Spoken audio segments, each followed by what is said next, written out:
ಅರ್ಚಕ ರಾಮಣ್ಣನ ನೇತೃತ್ವದಲ್ಲಿ ರಂಗಪೂಜೆ ದೀಪೋತ್ಸವ ಧಾರ್ಮಿಕ ಕಾರ್ಯಕ್ರಮವು ಚಂದ್ರಾಯಪಟ್ಟಣದ ಹೇಮಾವತಿ ಕಾಲೋನಿಯ ಸಿದ್ಧಿ ಬುದ್ಧಿ ಸಮೇತ ಶಕ್ತಿ ಗಣಪತಿ ದೇವಾಲಯದಲ್ಲಿ ಕಾರ್ತಿಕ ಅಮಾವಾಸ್ಯೆಯ ಪ್ರಯುಕ್ತ ನೆರವೇರಿತು. ಈ ವೇಳೆ ಚಂದ್ರಾಯಪಟ್ಟಣ ಕಾವೇರಿ ನೀರಾವರಿ ನಿಗಮದ ಕಾರ್ಯಪಾಲಕ ಅಭಿಯಂತರ ದೀಪು ಹಾಗೂ ಕಚೇರಿಯ ಎಲ್ಲ ಅಧಿಕಾರಿಗಳು, ಸಿಬ್ಬಂದಿ ವರ್ಗ, ಹೇಮಾವತಿ ಕಾಲೋನಿಯ ಭಕ್ತರು ಹಾಗೂ ಇತರ ಬಡಾವಣೆಯ ಭಕ್ತರು ಈ ವೇಳೆ ಹಾಜರಿದ್ದರು. ಗೊರೂರು ಕೇಂದ್ರ ಕಚೇರಿಯ ಸಹಾಯಕ ಆಡಳಿತಾಧಿಕಾರಿ ಎ ಮಂಜು ಕಾರ್ಯಕ್ರಮದಲ್ಲಿ ನಿರೂಪಣೆ ಮಾಡಿದರು.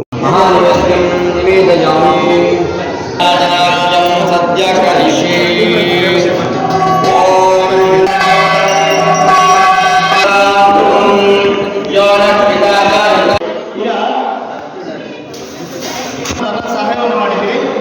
ಅವರಿಗೆ ನಮ್ಮ ಸಮಿತಿಯಿಂದ ಚಿಕ್ಕ ಪ್ರಸಾದವನ್ನು ಕೊಡ್ತಾ ಇದ್ದೀವಿ. ಯಾರ್ಯಾರು ಬಾಕಿ ರೆಸ್ಟೋರೆಂಟ್ ದಯಮಾಡಿ ಒಬ್ಬೊಬ್ಬರಾಗಿ ಬಂದು ಬೇಗ ಇಸ್ಕೋಬೇಕು, ಯಾಕಂದ್ರೆ ಎಲ್ಲರೂ ಪ್ರಸಾದ ಹೋಗ್ಬೇಕು. ಬೇಗ ಬಂದು ಈ ಕಡೆ ಬನ್ನಿ, ಮುಂದಾಡ್ತಿ ಆಗ್ತದೆ. ಇಲ್ಲಿ ಬನ್ನಿ ಎಲ್ಲ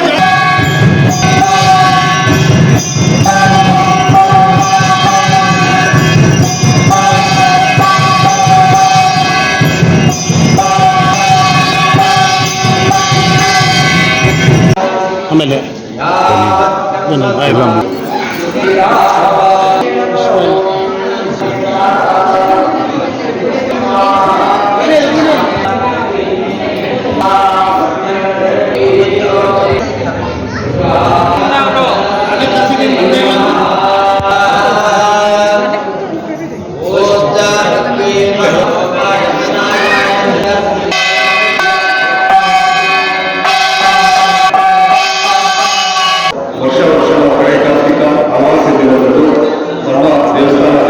ದೀಪೋತ್ಸವವನ್ನು ಆಚರಿಸ್ತೇವೆ. ನಾವು ಖಂಡಿತ ಎಲ್ಲವನ್ನು ನಡೆಸುತ್ತಾ ಬಂದಿದ್ದೇವೆ. ಇದೇ ತರ ಪ್ರತಿ ವರ್ಷವೂ ನಮ್ಮ ಭಕ್ತಾದಿಗಳ ಒಂದು ಸಹಾಯದಿಂದ ಹಾಗೂ ನಮ್ಮ ಕಚೇರಿ ಸಿಬ್ಬಂದಿಗಳ ಸಹಾಯದಿಂದ ಎಲ್ಲರಿಗೂ ಒಳ್ಳೆಯದಾಗಲಿ ಅಂತ ಬೇಡ್ಕೊತಾ ಬಂದಂತ ಎಲ್ಲ ಭಕ್ತಾದಿಗಳಿಗೂ ಸಿದ್ಧಿ ಬುದ್ಧಿ ವಿನಾಯಕನ ಆಶೀರ್ವಾದ ಹೇಳಿ ಅಂತ ಹೇಳ್ಕೊತಾ ಈ ದಿನ ಪ್ರತಿ ವರ್ಷದಂತೆ ಈ ದಿನವೂ ಕೂಡ ಶ್ರೀ ಸಿದ್ಧಿ ಬುದ್ಧಿ ವಿನಾಯಕ ಸಮಿತಿ ಹೇಮಾವತಿ ಕಾಲೋನಿ ಚಂದ್ರಪಟ್ಟಣ ಇಲ್ಲಿ ಎಲ್ಲ ಅಧಿಕಾರಿ ನೌಕರ ಸಿಬ್ಬಂದಿ ವರ್ಗದ ಸಹಾಯದೊಂದಿಗೆ ಹಾಗೂ ಎಲ್ಲ ಭಕ್ತಾದಿಗಳು, ಮುಖ್ಯವಾಗಿ ಹೊರಗಿನಿಂದ ಬಂದಿರತಕ್ಕಂಥ ಎಲ್ಲ ಭಕ್ತಾದಿಗಳ ತನು ಮನ ಧನ ಸಹಾಯದೊಂದಿಗೆ ಈ ದಿನ ಬೆಳಿಗ್ಗೆ ನಾವು ಹೋಮವನ್ನು ಏರ್ಪಡಿಸಿ ಪ್ರಸಾದ ವಿತರಣೆ ಮಾಡಿದ್ದೇವೆ.